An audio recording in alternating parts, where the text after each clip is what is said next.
Okay, good. Wave, let's wave to each other. Say hello. Turn on your video so we can see everybody. Yes, please turn on your video.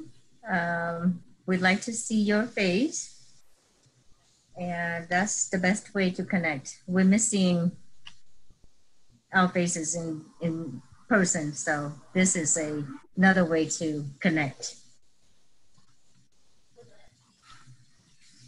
All right. I just want to go over a few things. First, I want to welcome board members, teachers, staff, parents, guardians, and maybe some students to tonight's Q&A meeting. Down below where it says participants, if you click on that, and there's an icon say raise hand. If you have a question, please press that button, and we will call your name when it's your turn to ask the question. And I would like to welcome everyone to tonight's Q&A. Tonight we will focus on middle schools. We understand that we must react to the constant changes both to the state and the county government in regards to COVID-19. We are here to answer your questions. We all share concerns that includes the health and the safety of our students, teachers, and staff, and the continuity of our education of our students. It is also important that we recognize that our teachers are also family members and that extra measures must be enacted to protect them. Until we have vaccines and care, our plans for the school year must be practical, effective, and flexible in accordance with the local, state, and federal policies. So in this meeting, we'll be presenting the learning models that will be used during the school year, which is distance learning and hybrid. You will hear that from Superintendent Jordan shortly.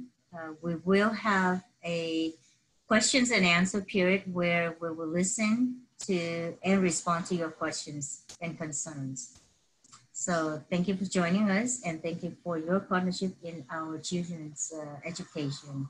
With all that said, I would like to introduce to you our Vice President of the Board, Chris Norwood.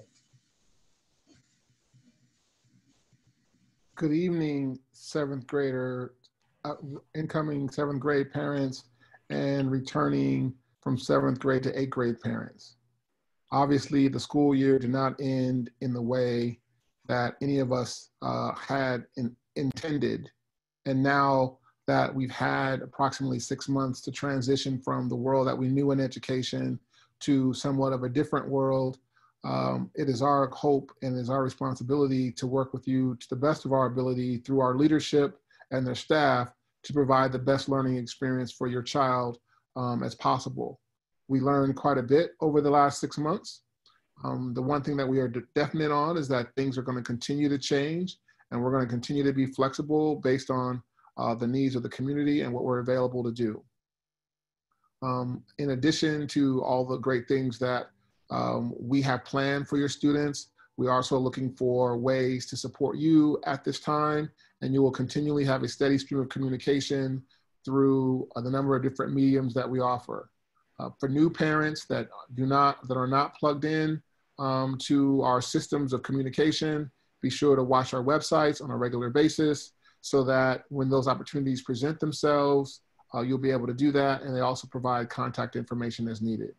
So with that said, I will turn it over to our Superintendent, Cheryl Jordan. Thank you, President and Vice President, and welcome everybody.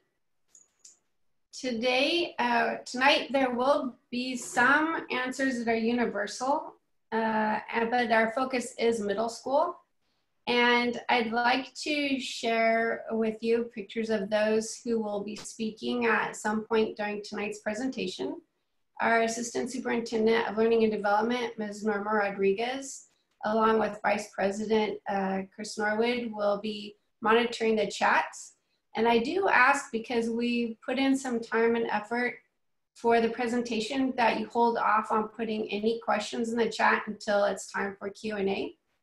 because we really would appreciate it if you would focus on what we have to say, and we might answer questions that you have in mind and also spark new questions. In addition to Assistant Superintendent Rodriguez, we also have with us our principal of Thomas Russell Middle School, Mr. Sean Anglin, and Assistant Principal, Mr. Kevin Slavin. And for Rancho, we have our Principal, Casey McMurray, and Assistant Principal, Lori Nuno. And I know there are also some teachers from both Russell and Rancho, and there may be questions and answers later on tonight that they will be able to chime in and responding to. Again, as President Lien asked, for our meeting norms, because we're really focusing on developing a culture of we and figuring out how we do that in a distance. And it's really hard sometimes to talk to a name or a phone number on the screen, and builds much better rapport and some sense of connection if we could see each other's faces. So that's why we ask that you have your video on, and at the very least have it on when you ask a question. And again, that will come later on in the presentation time. And I ask again for those of you to please hold off on having a side conversation in the chat, because not only does it distract from your ability to listen, it also distracts others' ability to pay attention. And when it does come time for questions and answers, then that will be a good time to put in your chats. It's also a time for you to use your icon to raise your hand and ask a question. And at that time, President Lien will lead us through the questions and answers. There were over, as of Tuesday night, 1,772 parents and guardians who responded to our invitation for this series of questions and answers. And part of responding to the invitation in order to get the link for this series of questions and answers, which were going on last week, this week, and next week, we asked you to put in a question there. And if you haven't seen it, there are several different kinds of platforms that all serve the purpose of identifying the most frequently used questions. So what I did is I copied and pasted all of those 1,772 questions, and I put them into a word cloud application, which then, based on the number of times a word was stated, it produces this graphic. So we can see here that, as should be the case, the most frequently used words were children, school, learning, students, teachers, and options, as well as distance and hybrid and classes, questions, first semester, teachers, many hours, opening, and virtual, and Rancho Middle School, and time, distance, learning, and first month, in person and in class. And again, drawing your attention to the focus of why we're all here, which is our children, who are our students, and learning.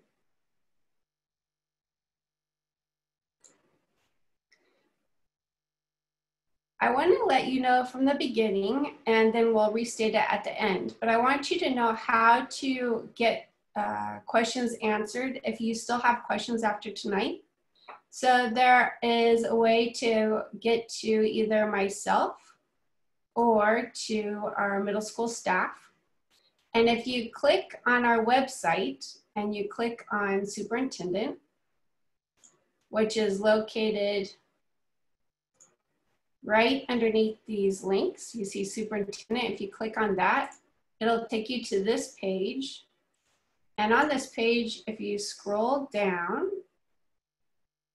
you'll come to this form and you'll add your name in, and then you'll add your address as well as your email address.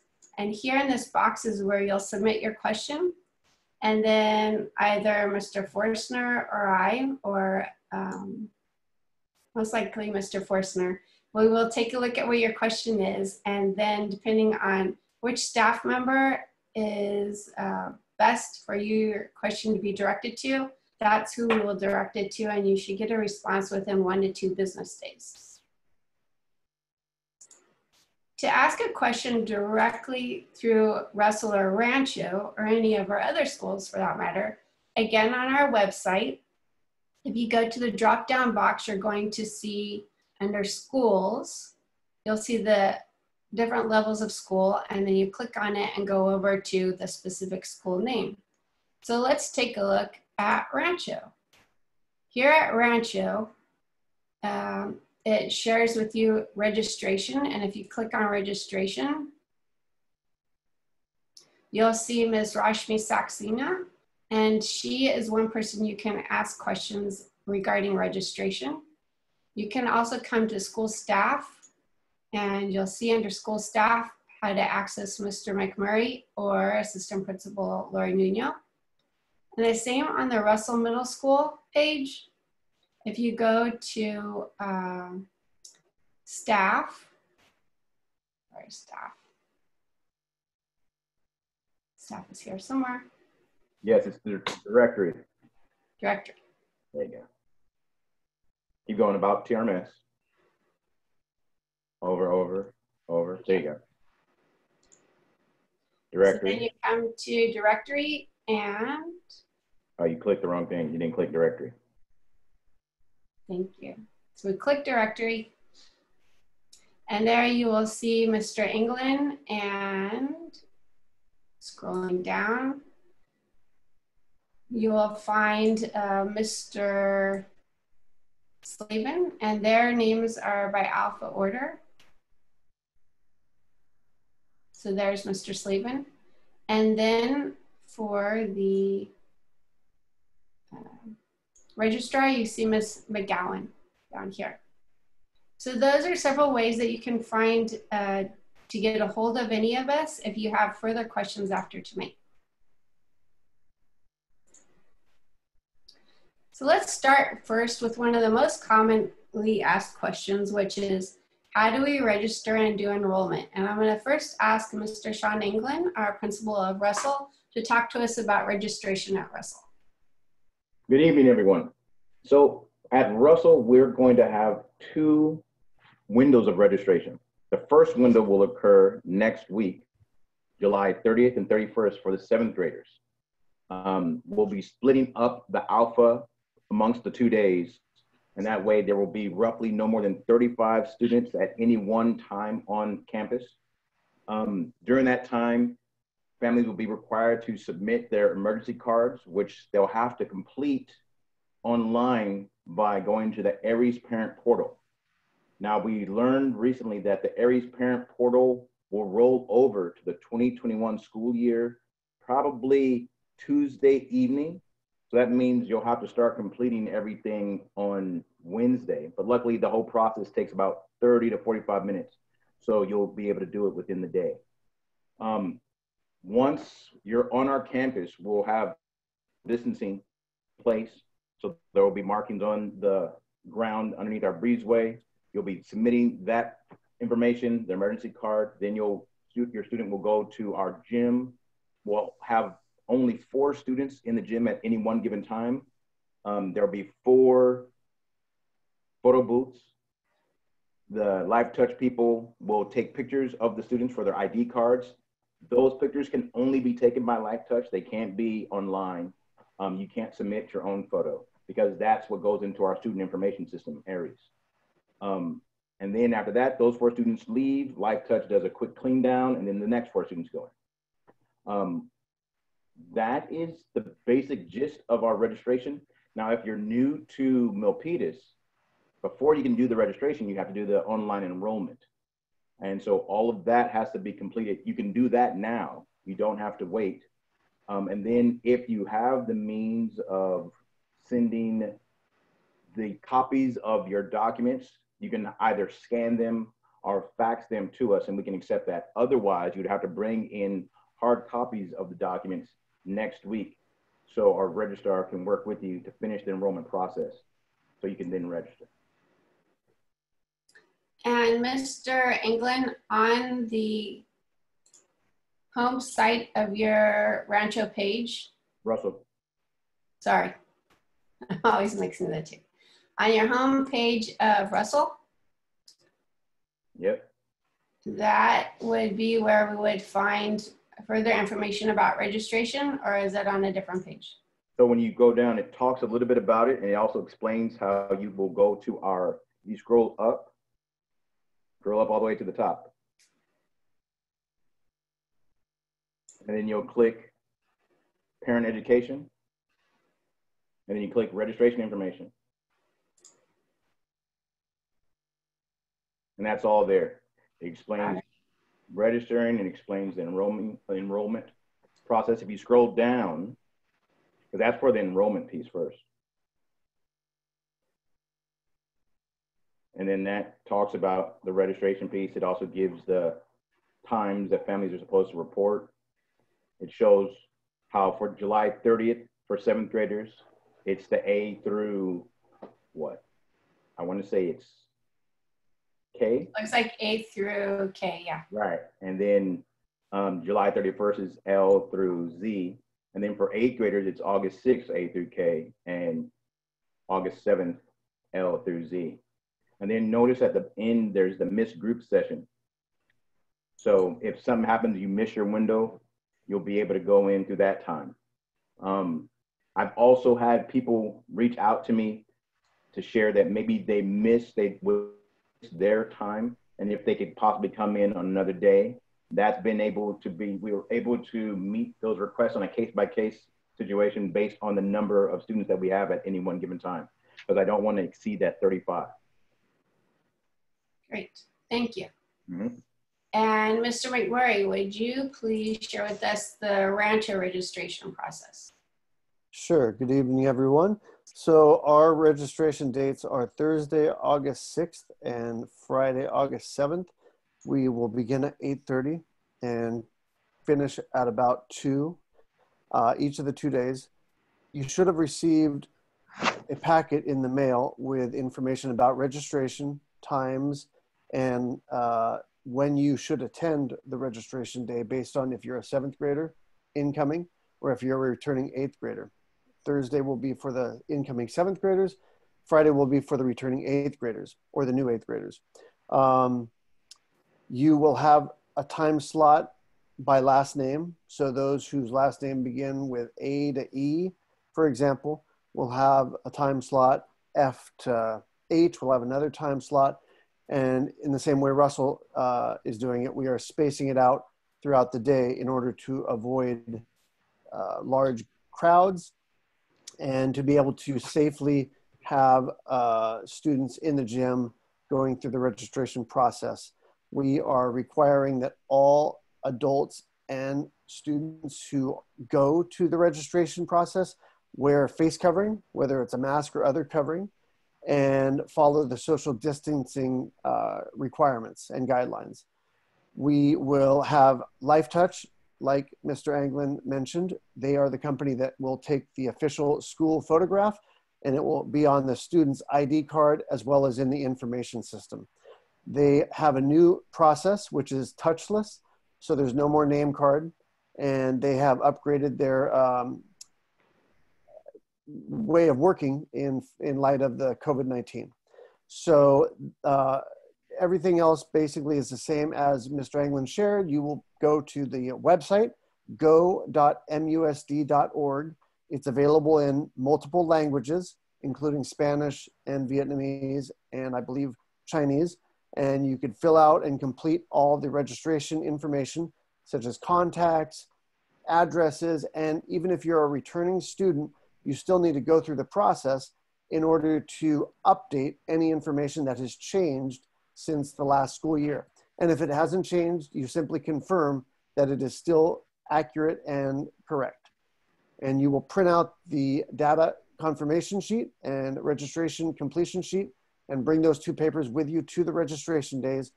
And that will confirm that you have completed the process and will then go and take the school picture.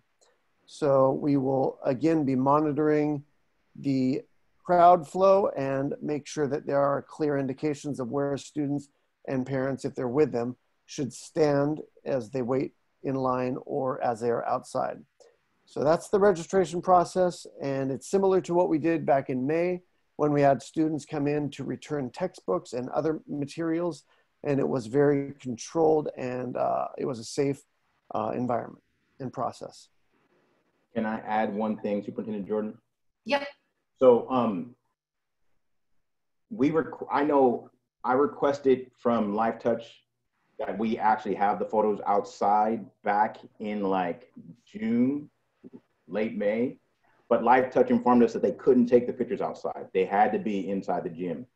And so that's why we have it limited to only 4 students inside at any one time, to reduce to minimize as much as possible any possibility of transmission of COVID.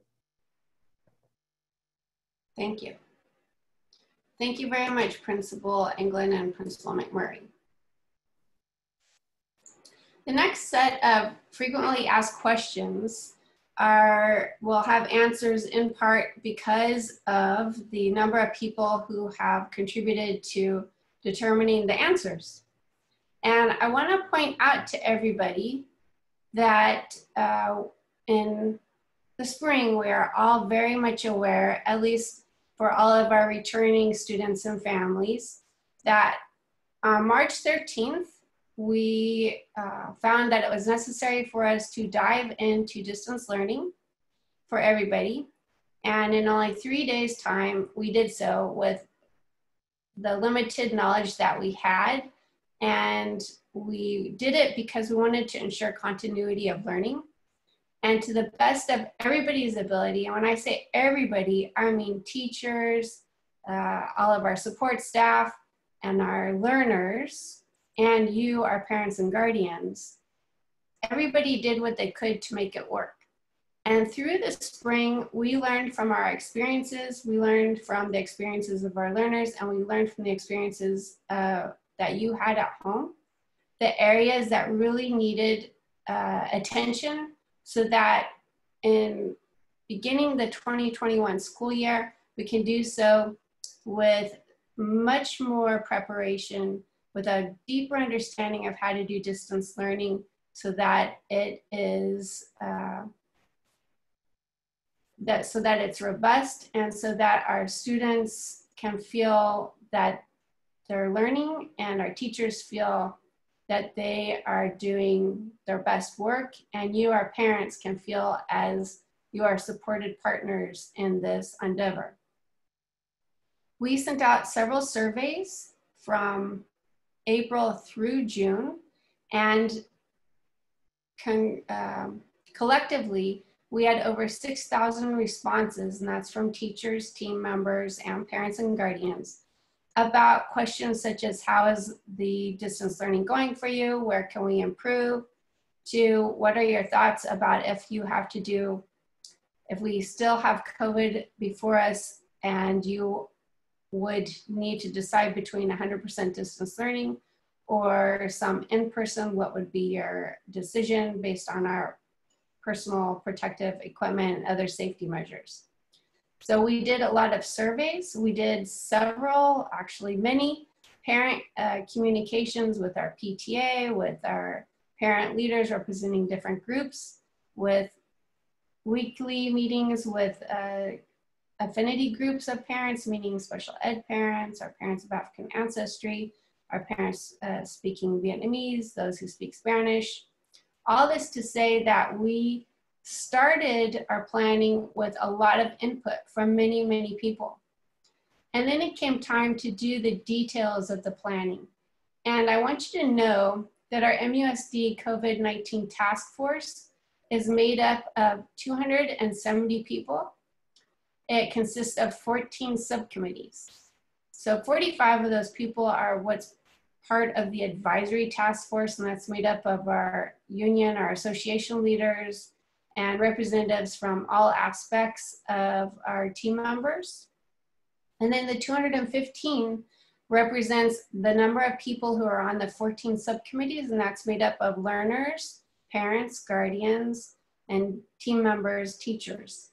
So as we go through the questions and answers, I hope that you can appreciate the immense amount of work that is being put into planning, for the assurance that we are doing our best together for all of our learners so that their experience in 2021 is the best that it can possibly be with the tools that we have and with the learning that will continue. And I want you to know that our strategic goal number 1 is building a culture of we, and that is exactly how we are tackling COVID-19 together. I said yesterday to all of our team members that while COVID-19 is a crisis, we are not operating in crisis mode. We are operating in response and also with planning and preparation. And I thank all of you for your part in that. Whoops. An area of frequently asked questions has to do with what safety protocols do we have in place, what personal protective equipment or PPE will we have in place, and what will happen if we have a case of COVID-19. So let me generally go over what our systems subcommittee has put together. They, in following the public health department, as well as the Centers for Disease Control, as well as the state public health department, looking at all of those recommendations and requirements, they've come up with a plan for ensuring the safety and health to the best of our abilities for all of our teachers and our learners and all of our team members. You see here an example of one of our offices at our Maintenance, Operation, and Transportation office, that our secretary is wearing a face covering, that we have a large sneeze guard, which will be in place at all offices, that we have hand sanitizer, gloves if needed for different type of work, as well as Kleenexes that can be used to tackle handles, similarly to what Starbucks does if you happen to go there once in a while. We also have purchased a contract with a company that will provide us portable hand washing stations. These stations will be in areas of every school campus where it is not close proximity to a bathroom, because we know that one of the best things to do, even better than wearing gloves, is frequent hand washing for 20 seconds at a time. And even though your children are middle school age, they still need to be reminded how to properly wash hands for 20 seconds. 20 seconds seems like a long time when you actually take it into consideration. So helping your children learn what 20 seconds is by singing a song such as Twinkle Twinkle Little Star, saying the alphabet, singing happy birthday, some sort of a jingle, even counting from 1 to 20 very slowly while they're washing their hands, helps them to understand and to ingrain what that means. The other piece of the puzzle is ensuring that everybody is wearing face coverings. And the state of California last Friday, July 17th, issued a statement that all students in grades 3 and above shall wear face coverings, and those in grades 2 and below, it is recommended that they wear face coverings. I can tell you in Milpitas Unified, we want everybody to wear face coverings, and we do recognize that for our younger students, this may be difficult, and we will work with them. And we ask you parents at home, if you haven't already, please start implementing the practice of wearing a face covering. As Dr. Sarah Cody, our Public Health Department officer in Santa Clara County says, just as routine is it to wear a safety belt when we drive, it now needs to become routine that we wear a face covering when we leave our homes. Another aspect of providing safety and ensuring social distancing is having directional one-way foot passage. So at all of our school campuses and workplaces, you will see arrows directing one-way traffic, because that helps us naturally to develop social distancing. And we will have in those areas where there might be people waiting, such as in the front office, we will have social distancing placards that are pasted to the, or painted onto the flooring and ensuring that there's social distancing there. We will have signs posted throughout all of our campuses, reminding everybody to wear their face covering, to keep social distancing, and to frequently wash hands or sanitize. And there will be sanitizer in every classroom. Additionally, after every period that students are in a classroom, we will be using this non-toxic solution, which is effective against viruses such as COVID-19. It's a quick spray that dries in about 2 or 3 minutes, as well as deep cleaning and frequent wiping and disinfecting of high touch areas. Now the big question, what happens if somebody has COVID-19? Thankfully, also on July 17th, the governor issued parameters for when schools should shut classrooms or schools or districts in the case of a COVID-19 case.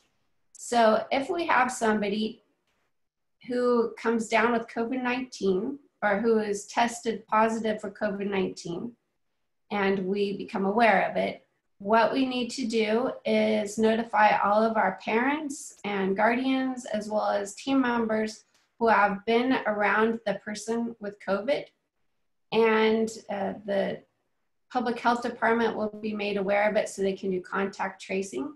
If it's isolated in just one classroom, then that classroom has a 14-day quarantine. So that means everybody in that classroom will be on 100% distance learning. And also everybody will be asked to be tested. If 5% of a school has positive COVID testing, then that whole school needs to be quarantined for 14 days. If 25% of the schools in a district have COVID-19, then the entire district is quarantined for 14 days and is not able to reopen until having a consultation with our public health department, and they will help us to ensure that it's time for us to go back. So again, we do have now those parameters for which we will follow. Symptoms check. Symptoms check is something that we are also working on, and through your Parent Square, you're going to see a new app so that you as a parent each morning will use the app to inform the school if your child has any of the symptoms. And in addition to that, if your child comes to school and we see that they have the symptoms of coughing or shortness of breath, we will be sending that student home. Same with a team member. As far as the question about testing temperatures, our public health department has let us know that they don't recommend that we test everybody's temperature every morning for several reasons. One is that temperature testing is not always accurate. The other concern that the public health department has is that in checking all of our students' temperatures each morning, we are violating the social distancing protocol, and it's putting more of us at risk. So that's why we will not be testing all children's temperatures when they come onto campus. The next group of frequently asked questions has to do with schedules and attendance. And this one is for President Leanne. All right. Our schools will start on August 13th, and we will take attendance every morning, just like the regular school days. So make sure your students log on time, otherwise they will be marked tardy. Thank you. And that brings us to engagement, grading, and progress reporting. We know that this spring, we did the best that we could and that we were checking for student engagement. Since then, we've learned that we can greatly improve the learning experience by putting in some accountability pieces. And those are, as President Leanne mentioned or spoke to, is daily attendance. Also, we want to make sure that we are tracking assignments and that we have evidence that students are engaged, and we have to document that engagement every single week. And then additionally, there needs to be daily contact, daily live contact with teachers and students. And that can be in the form of, just as we're doing right now with synchronous teaching. It otherwise would be done through a telephone conversation or perhaps by email. But every day there has to be daily contact between the teacher and the learners. Additionally, we need to make sure that we have progress reporting for parents, and that needs to be available regularly. So for our middle and high school, that means that right now what we're looking at is ARIES as one way that parents can stay updated on students' grades and their grades on their assignments. We also know from our parents and our students that it was difficult this spring to have many different platforms that teachers were using. And so we've identified that for everybody in grades 2 and above, we will use the Google Classroom. And the Google Classroom is what's called the learning management system. And within that system, students can turn in assignments, students and parents can see what the assignments are for the week.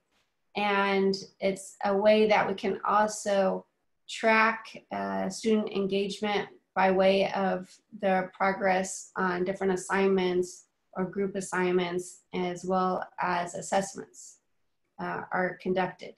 For grades 2 and below, in addition to Google Classroom, teachers will have the ability to use something called Seesaw, which seems to work very well for that age student. I'd like to ask, I know that Mr. McMurray and Mr. Anglin invited some teachers to be with us this evening. And I'd like to ask if the teachers could give us a little bit of their response to what they hope and what they see for their daily class in regards to engagement, grading, and progress reporting. So Mr. Anglin, who did you invite to come to our meeting tonight? It was an open invitation to my staff. I think I saw Ms. Woodhams in the group. Yes, I'm here. Perfect. Go ahead, ma'am. Okay, so from this screen, what I'm most excited about is the daily attendance. So every class period, when we have students, I'll be able to take attendance. I'm excited that it'll be actual grades. And then my vision of it is there will be daily check-ins with each of my class periods. I will have them on for a certain amount of time. I can't tell you how many, like how long the Zoom meetings will last. Sometimes it'll be where I will have the class maybe for the bulk of the time, and then maybe the last 20, 15 minutes is for independent work, where then I can go into small groups with students who maybe need a little bit more help or need more guidance in what I'm asking for. In our team, we also have a mentoring component. And so I'm not really sure how to work that in at this time, except for Wednesdays. I was just sending an email to Mr. Anglin about that. The biggest thing though, that is the difference from last trimester to what we're going to be doing this year, is that we have an actual schedule for students to follow. Last year, it was every day me trying to connect with my 165 students. And I think that was a lot for our students, and it was a lot for me, in addition to answering the chat messages and all the emails. So I think that both parents and students can have more confidence in this schedule, because they'll know exactly, okay, Monday is first, second, third period, and we know exactly what's expected of us and where we have to be during this time. And I think there was a lot of unknowns with that last year, because for me, I didn't do daily assignments. I would do a video recording where students then would listen to my lesson, and then I would be available in office hours for them to talk to me in person. And middle schoolers don't always like to come on to my office hours and speak to me in person. They prefer to send emails. So I think that this is going to be a much more streamlined and positive experience for students. Thank you, Ms. Whittams. Yep. And Mr. McMurray, did you have a teacher that you invited who could speak a bit to his or her experience and what they hope for the spring, or the fall, I mean? Yeah, so I didn't invite any specific teacher, but Penny Perkins is one of our team leads, and she's on the call. So I'll ask her if she could share a little bit from her perspective and experience. Hello, can you hear me? Yep. Okay. So I'm joining tonight. Just want to see kind of like what you've been, presenting. Sorry. And come here.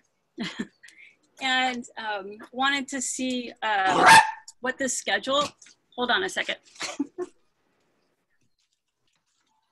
That's something I do like about distance learning and meeting, is we get to see another part of our lives and make it more real. So I wanted to see what the talk was about the schedule since the last time that we left off. As my science department, we've been planning for 2 weeks now what we envision the first 6 weeks to look like. And so meeting with those teachers every Monday, but realizing, well, we need to kind of have an idea, are we gonna go based off of the model that was presented, I don't know, it was like a month ago, the block scheduling, and what is the Wednesday gonna look like? So so I'm coming to the meeting, like I have some questions so that I can help set up the first 6 weeks. Thank you, Ms. Perkins. Yeah. Now let's take a look at that schedule that they've been talking about.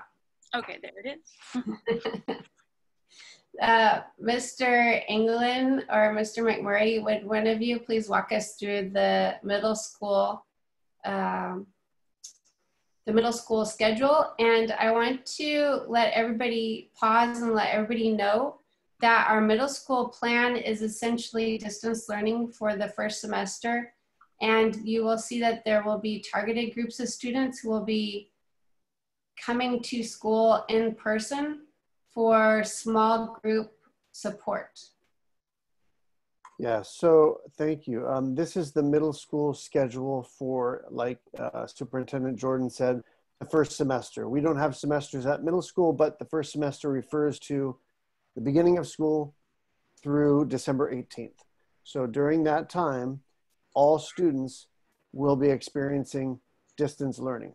You do not need to sign up for distance learning. There is no sign up for distance learning. This is the learning experience that all Rancho and Russell students will have. There's no need to do anything special in order to be distance learning. So as you can see on the schedule on the screen, each student will have assigned classes beginning with advisory each day, Monday, Tuesday, Thursday, Friday, followed by Monday and Thursday, first period, second period, third period, and then on Tuesday and Friday, fourth period, fifth period, and sixth period. There's a lunchtime included for teachers. Students obviously will be at home, so they could have their lunch there. They could also go to one of the school sites nearest where they live to pick up a lunch. At 1:40 is the end of the day on Monday, Tuesday, Thursday, Friday. After that, there's a teacher prep time. And then on Tuesday, Thursday, and Friday, you'll see at the very end from 2:30 to 3:30, there's an hour of time.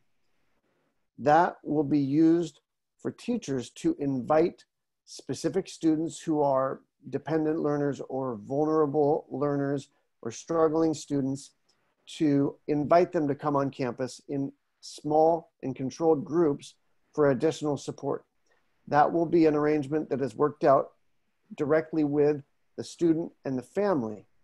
So if your student is one of those dependent or vulnerable learners or someone who is struggling, then they will likely receive an invitation from one of their teachers directly to invite them to come on campus during one of those times to receive additional support.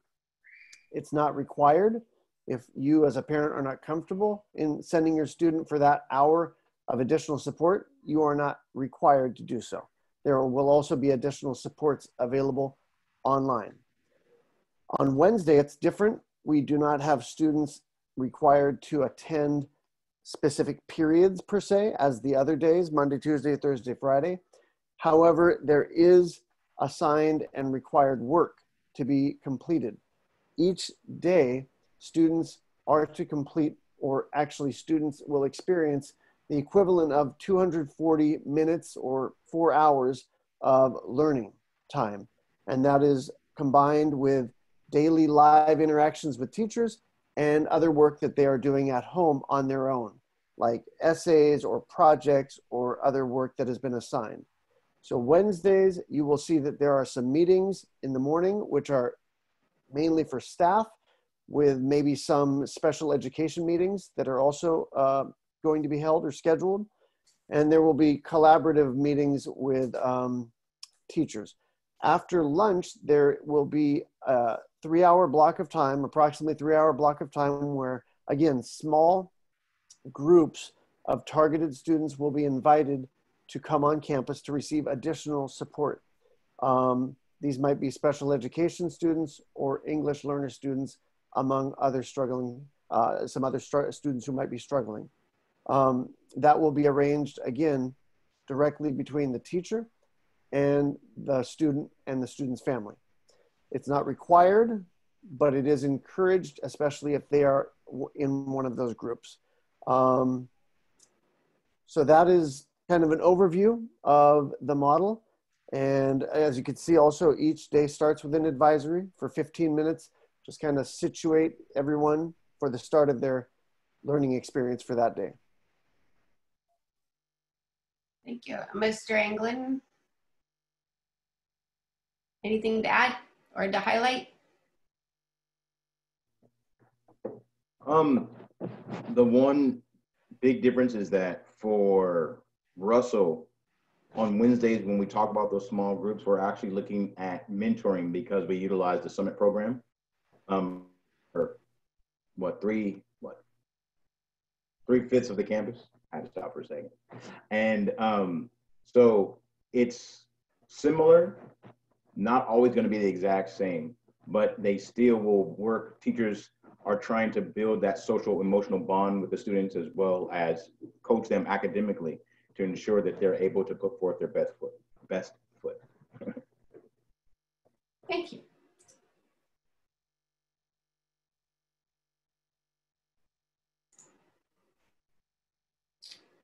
All right, make sure. Okay, so again, we're going to now begin the question and answer piece, but I want to reiterate that if you don't have your questions answered this evening, you can go to musd.org, then go to middle schools, and then go either to Rancho or Russell to get a question answered directly from the school personnel there, or the principal or assistant principal. Or if it's a more general question, you can go to the superintendent page and submit your question or even ideas. We would love ideas. And that way we can direct it to the appropriate person. And if I can say, oh, go ahead. I was going to say they can also message us through Parent Square as well, because a lot of parents. Oh, that's right. Thank you. All right, the first question is from Tiho. Yeah, hi, yes. Yeah, hi. My son, actually, he's in elementary school I hope I can ask elementary school related question here. Yeah, so my question is, if we opt for 100% online now, and later in the year, if our situation changes, can we then switch to hybrid model? You're talking about elementary students. So again, I just want to clarify that for everybody. So for elementary, if you choose for your elementary child to be in 100% distance learning for at least the first semester, then except with a few exceptions, you're expected to stay in that 100% distance learning program through December. Through December. And, yes, through December. And if, for example, you start in the hybrid and you decide that you want to be in 100% distance learning, again, you're expected to stay there until December with a few exceptions on a case-by-case basis. On a case-by-case basis. And after that, there will be an opportunity to transition or at least evaluate the request. Okay. Yep. Okay, sounds good. Thank you. You're welcome, Tia. Yeah. And the next question is from Manu.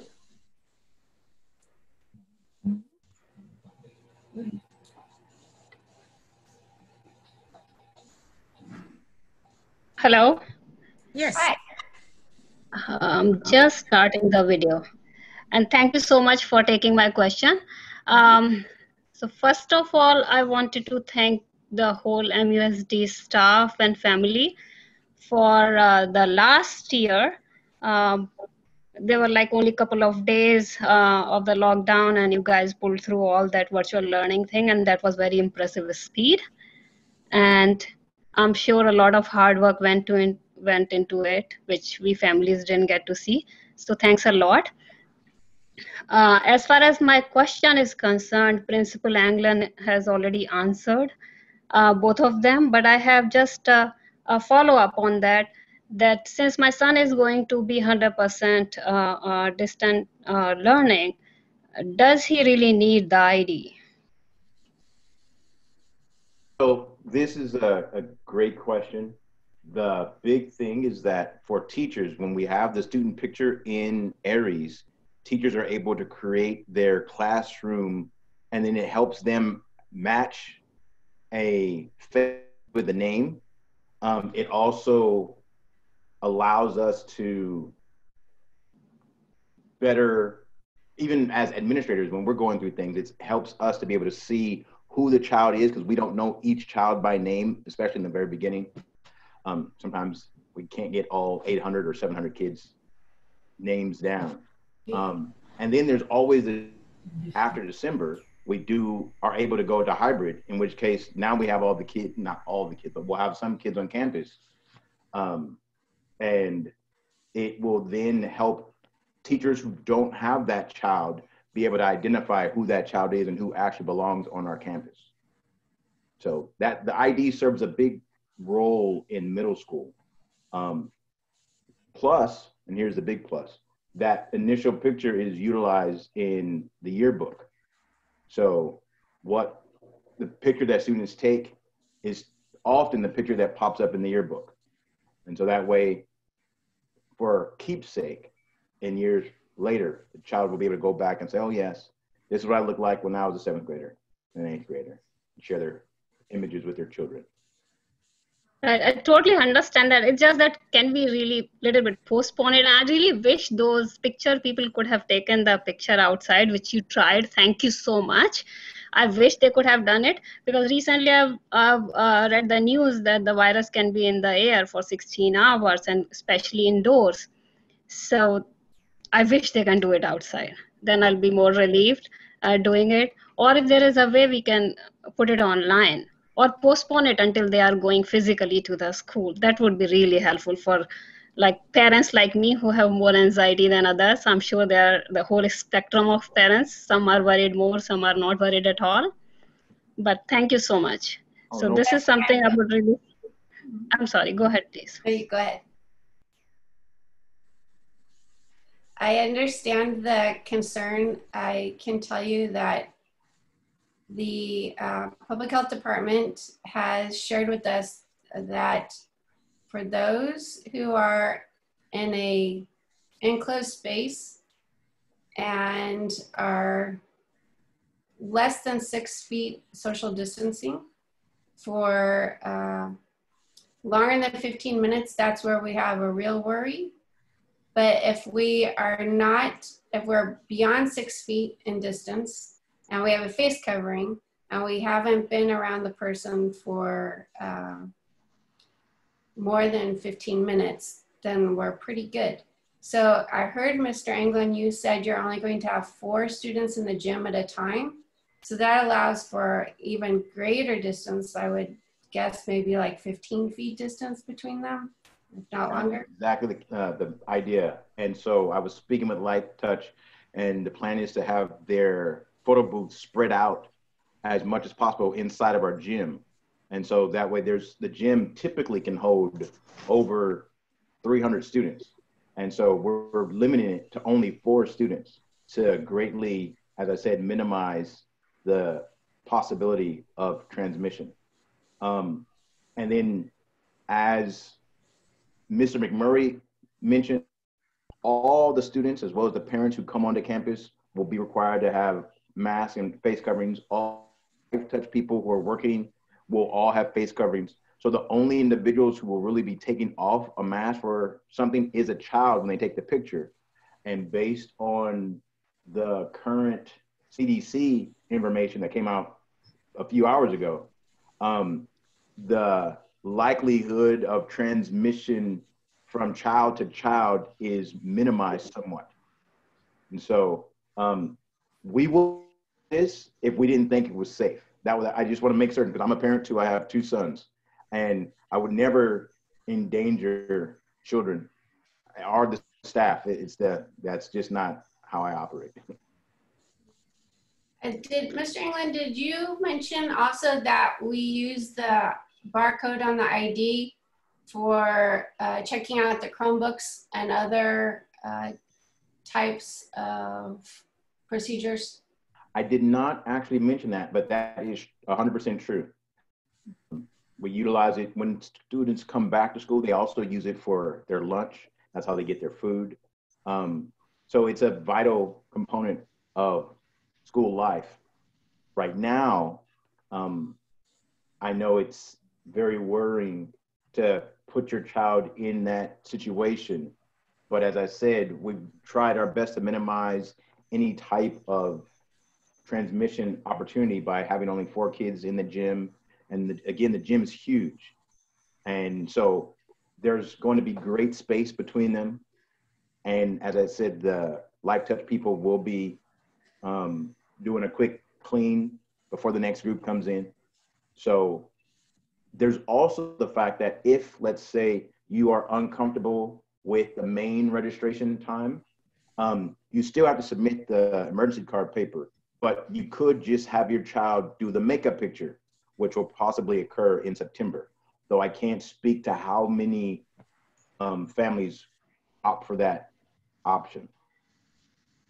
Thank you. Thank you so much.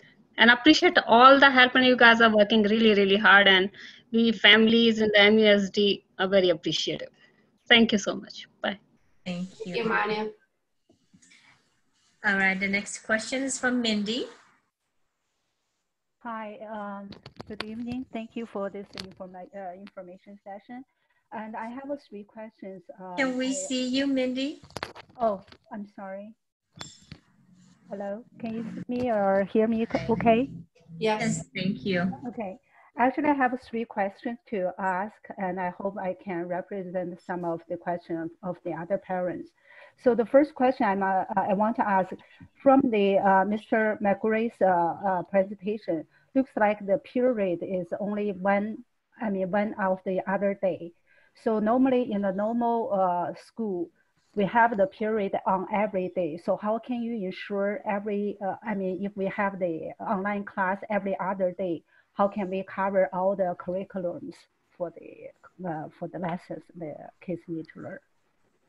Yeah, that's a great question. So what teachers will be doing in their departments as English teachers, math teachers, science teachers, social studies teachers, is identifying what are the essential learnings, what are the essential standards that will most impact their experience and their preparation for the following school year or following level. And they will focus on those standards.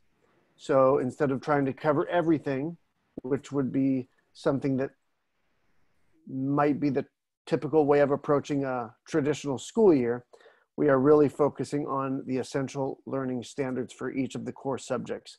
And that's how we will approach the lesson design and instructional design for our teachers and students.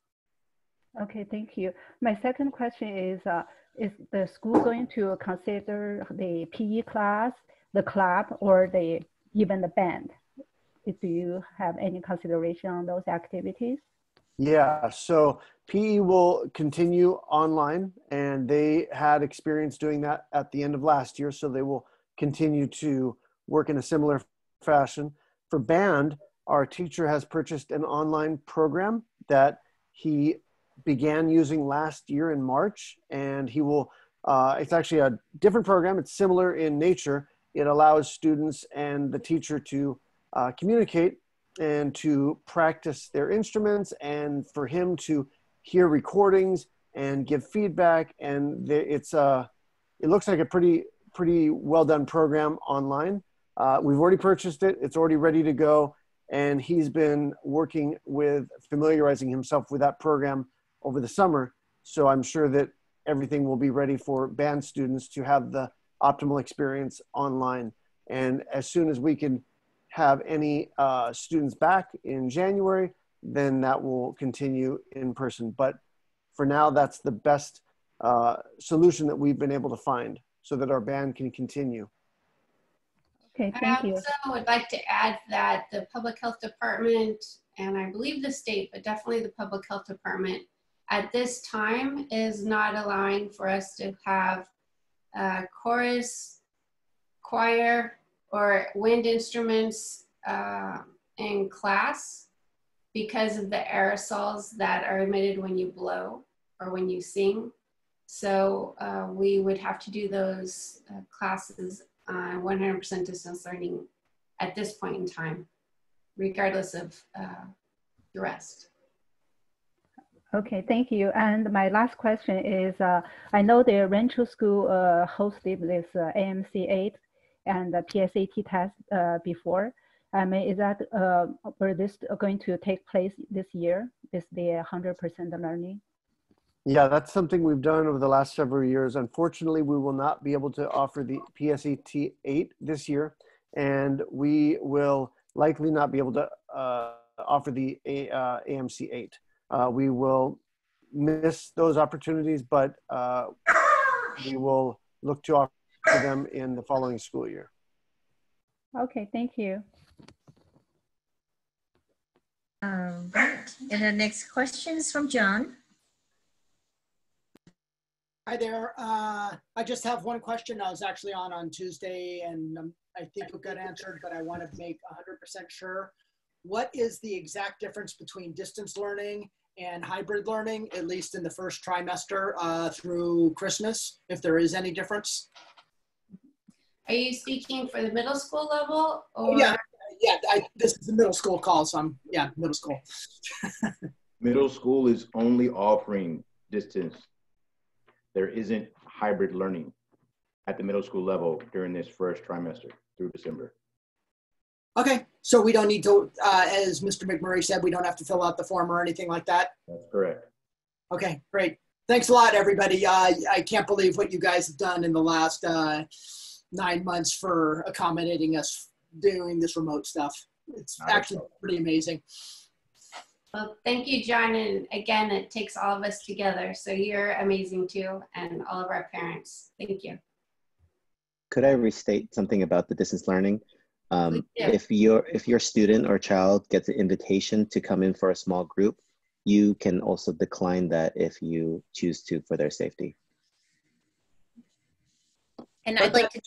Oh, sorry, that small group is more the exception, I guess, from what I understood, you know, like if they're having any kind of issues. Yeah, so I'd like to jump in and answer that. So last March through June, the students who weren't engaged, who I was worried about, who never really contacted me, those would be my students that I would want to see at that time or in person, because some students need like the one-on-one face-to-face type of thing. And just because of our numbers, this distance learning is what works best. Those small groups, there could be that possibility to bring them into the classroom and have it be clean and sanitized and all that.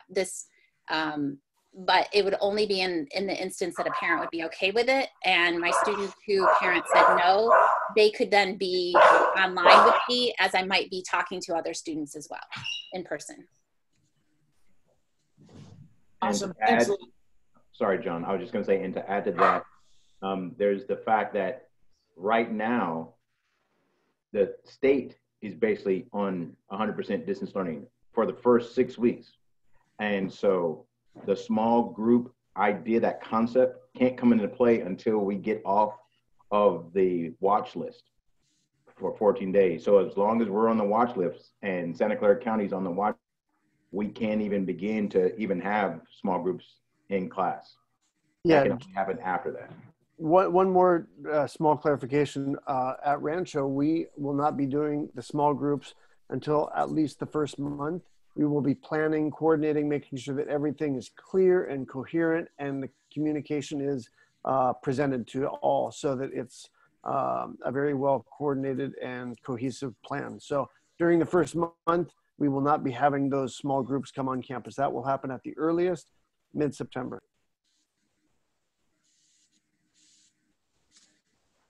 Thank you all. The next question is from Ravi.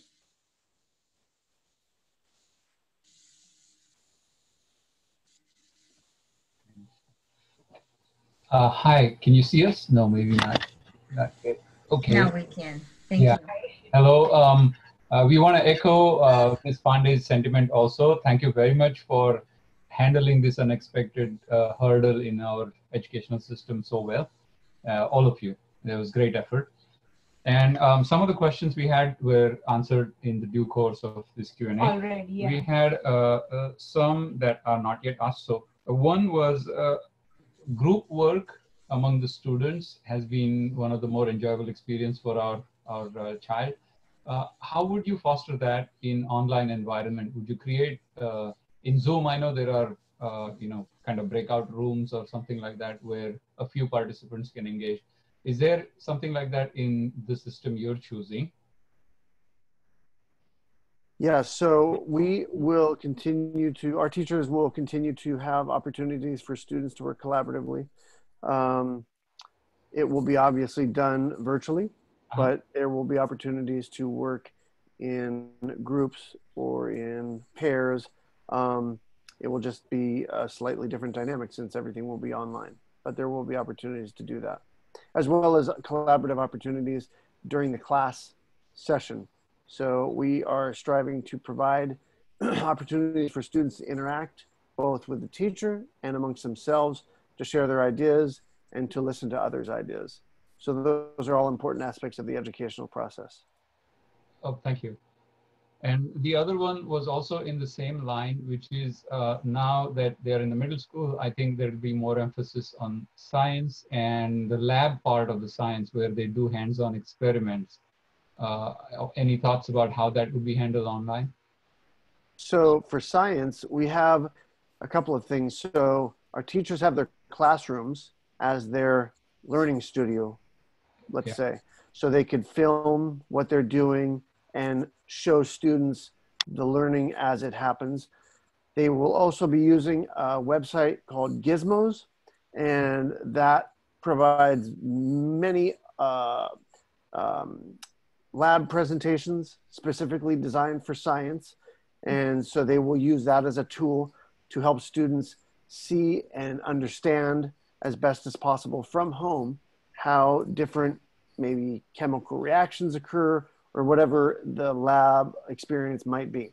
And they will also have Discovery Education, which is a streaming video tool for students to be able to have visual aids or experiences or supports to see how the different scientific processes occur.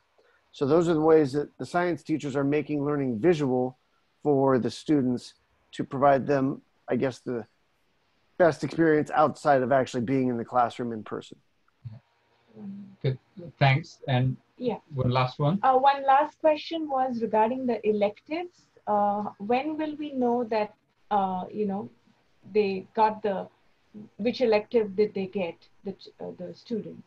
So from Rancho, we send the schedules home in early August. So maybe the first or early second week, probably the first week of August, you'll get a schedule sent home. It'll have all 4 core classes plus PE and elective. Oh, okay. And then similar for Russell, because our son would be going to Russell. That is correct. It is similar. Okay. Well, thank you very much again. Thank you very much. Appreciate all this. Thank you. All right. And the next question we have is from Hai Nguyen. Hello?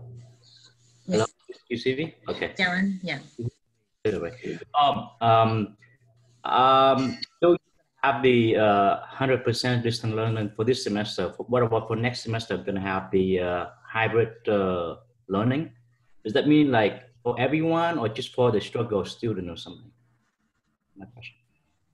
As far as next semester goes, even this semester, we have to keep in mind the conditions of COVID, and if something changes, meaning that we have a vaccine, then at that point in time, we could consider moving further into more in-person learning. But until those conditions change that dramatically, I don't see us moving beyond the in-person learning that we are presenting tonight. Okay, so far we have to fill out the application for the 100% distance learning, right? Are you talking about middle school or elementary? For middle school. No. Yeah. And Mr. McMurray or Mr. England, could you briefly explain why? Mr. Nguyen, as we had stated earlier, middle school right now is going to be 100% distance learning. That is our plan.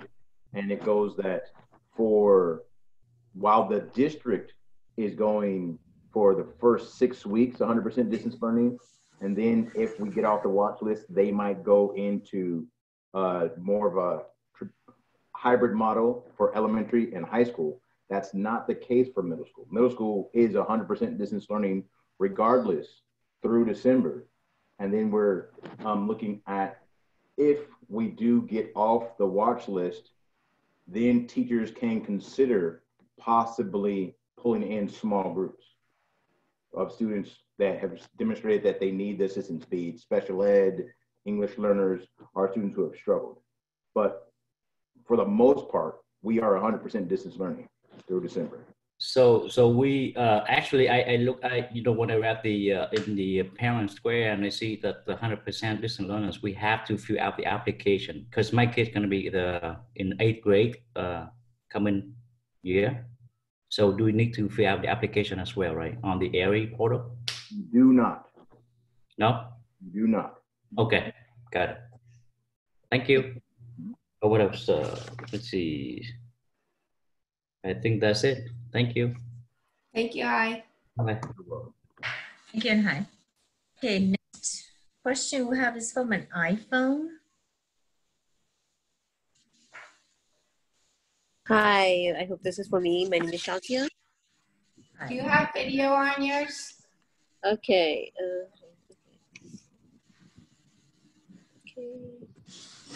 Thank you.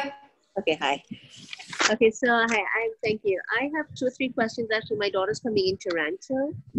So one thing I'd like to know is that when will he have the math test for seeing if he can go into an advanced class of math, which was originally supposed to be in May, then the whole COVID thing came in.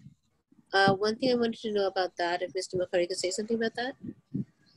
Sure. So the math test for acceleration purposes will take place in the first few weeks of the school year.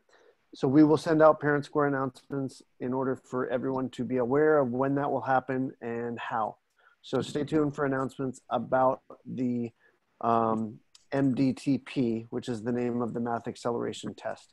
It's one part of the criteria to determine which students could qualify for an accelerated math class. Okay, great, thank you. And another question is that, like, as you said, that they'll have a class schedule. So will those classes always be live, or will there also be a recording available if the child can't make it on time, or some computer, the internet's down or something? Yeah, that's a great question. So I would encourage teachers to record their sessions in order for them to share later for anyone that might not have been able to attend. And that way it would not impact them negatively. So we will have live sessions, and we will encourage teachers to record their sessions and share them with all of their students. Okay, great, thank you. And one third question is, will you be having any clubs online that you normally do have in the school campus? So that is open. We haven't had any takers. We didn't have any takers at the end of last year from March till June. But that's not to say we can't. We will have a very active ASB group who is planning several different opportunities for students to kind of engage in a different way on campus, or well, virtually on campus. So they will be having opportunities to have spirit weeks or theme days, kind of like we did at the end of last year, virtually, both middle schools. So there will be opportunities for students to kind of engage more in a social scene, at least as directed by our ASB group, and possibly by other students who, in a very self-motivated or self-directed way, could set up a group and invite other students with an advisor to be a part. But that's something that's maybe TBD at this time. And just one more question, please. So my daughter signed up for her elective as the yearbook. And I was just wondering that since it's all online, the whole process of taking interviews, taking photographs, that's all gone. So will the yearbook elective go on with as all, or maybe changing her elective would be an option? What's going on with that one? The yearbook will be one to remember. It will be one like you've never seen before. Okay. Okay, great. Thank you. That's all. Thank you very much. We are now at 7:50. We'll take 3 more questions at the most. So let's go to Dave. Hi there. Hi. So you mentioned chorus being through distant learning. Does anybody have an idea how that's going to work? Well, at Rancho, it will be using the program that he purchased. It's a program specifically for chorus, and it's online.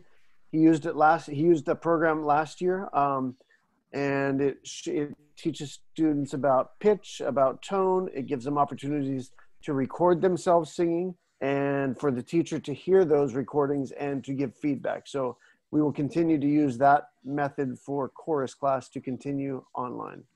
And Mr. McCower, our music teacher will check in to see if we the same program. I'm not certain what he used towards the end, so I want to double check. Okay. All right. Thank you. Thank you all for doing this. Yes, thank you. Thank you.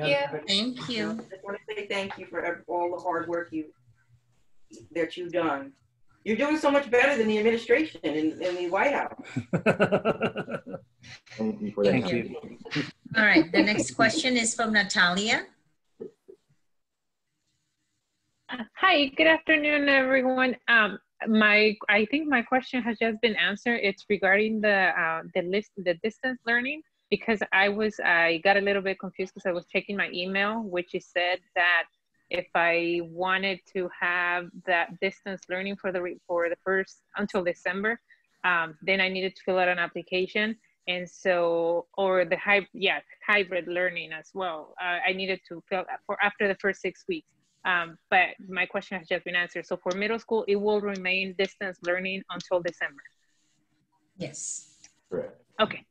Okay, that's it. Thank you so much for everything, and thank you for all the work you've done. Thank you. It's amazing. Thank you. Next question from Kim. Hi, everyone. My question is, what if during school time we have power outage?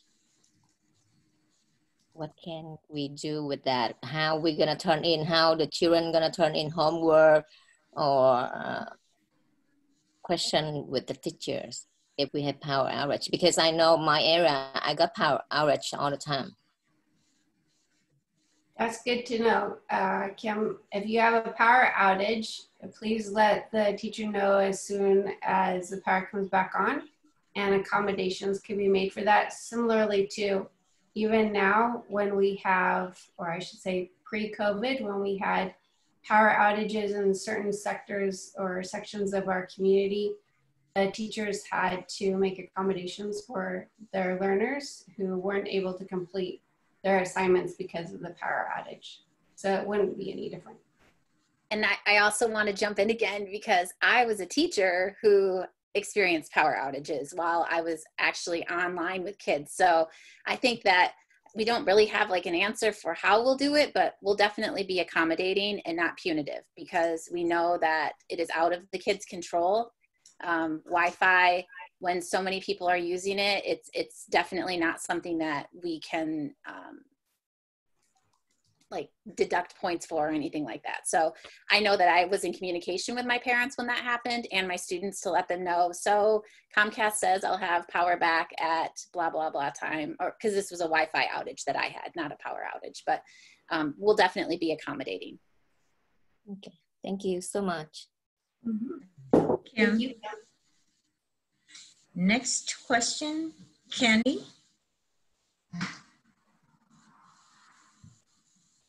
I have a quick question regarding enrollment. This is more for elementary. Sorry I missed the last meeting, but are we going to hear anything back from the district or the school about the enrollment process? I submitted, I think, all the application stuff, but I kind of haven't heard back about the status of it. Mm-hmm. Yes, and I'm guessing that your student is brand new to the schools in MUSD? Yes, kinder class, yeah. Okay, so normally what happens is we have school opens in August, the school offices open by August 1st, and then all of those enrollment papers, the parents receive their notifications. What's a little different is because we're all in distance learning and communicating right now, and we're really reaching out to making sure that our parents have a lot of communication. It feels a little odd in July to not have that normal connection, but I want to assure you that you will get a response by the first couple days of August that your enrollment papers are all completed and letting you know if there's anything else that you need to submit. Okay, and thank you. One thing that I love about opportunities like COVID is it helps us to examine processes that can be improved. And that is definitely one process that we need to improve, and thinking about how we might do something like central enrollment so that even once we are able to return to having life without distance between us, we can give our parents information in July instead of August. So I understand that it's a little disconcerting, and I appreciate you asking the question, Kenny. Yeah, thank you. So one last question is regarding technology. Is last school year, Zoom was kind of booted out due to security issues, and then we went to a different platform, and Zoom worked really well because they're younger kids. The teacher was able to mute everybody, whereas the other platform, the teacher lost the ability to mute the other students, and it made it really hard for any kind of productive session during that time. Are we clear on using Zoom? Because I see we're using Zoom here. Are the school districts clear to use Zoom in the elementary classes? Ms. Rodriguez, would you please respond to Kenny's question about Zoom? Sure. Thank you, Superintendent Jordan. We are going to be using Zoom. The teachers have the ability and also the choice of using either Zoom or Google Meets. And it has been secured now. We have a contract where we've been assured that it is a secure platform. Yes, thank you. All right. Thank you very much. Mindy? I'm sorry, I just have one more last question. This is for the rental school, the principal, Mr. McCurry. And I was just wondering, I saw all the periods start from 9 a.m. except the Wednesday is 8:30. I know it may be too much to ask. I was just wondering, is that possible to move the Wednesday to 9 a.m. as well, so that the students don't have to remember they have to get up earlier on Wednesday? That's all. Thank you. Yeah, no, that's a good suggestion. We will take that into consideration for sure. Thank you. All right, we are at 7:58 and we do not have any more questions or the raised hand. So Superintendent, would you close us out? I sure will. I appreciate all of you being here tonight. I appreciate all of our team members and our board members. And I want to remind us all that we make up MUSD and together we are stronger. Your questions really help us to refine our thinking about how we can do things better. And we greatly appreciate the ideas that you have and that you've shared with us. If you have any more, please do share those questions and ideas because, as I said, it helps us to grow stronger. And this is a message that our high school students wrote beginning in one of the time periods when they were coming back to school, and they wanted to make sure they cultivated a strong sense of community. And so from the words of our Milpitas High School students, we are in MUSD stronger together, and we will continue to work through these challenges together, finding new ways of being and creating even better experiences for our learners for the future and for now. So thank you, everybody. Thank you everyone for joining and for all the hard work. It is 8 o'clock. We are right on time. Thank you. Everyone. Thank you, everyone. Have a good night. Thank you. Thank you, Mr. Forstner and Mr. Flashner for manning the Zoom tonight. Yes. Thank you very much. No problem. Thank you. Thank you. Thank you. Thank you. Have a good night.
Go ahead. Oh, I sent you the Zoom link for that. I set it up. And then Okay. I put it in the calendar. Awesome. And I want to have everybody split into pairs or trios again, just randomly. Okay. So I can ask them a question at the beginning. Okay, yeah, that's no problem. I'll just base it on how many are in there and then divide it up into that many. Okay. Awesome. Good night, everybody. Night. Thank you. Hey, David. Superintendent Cheryl. Yeah, no worries. I'm helping Bob with those city meetings, and he was asking for Mary Jude's email address, and I said I would ask for. Okay, let me connect with you about that offline. Okay, sounds good. All right.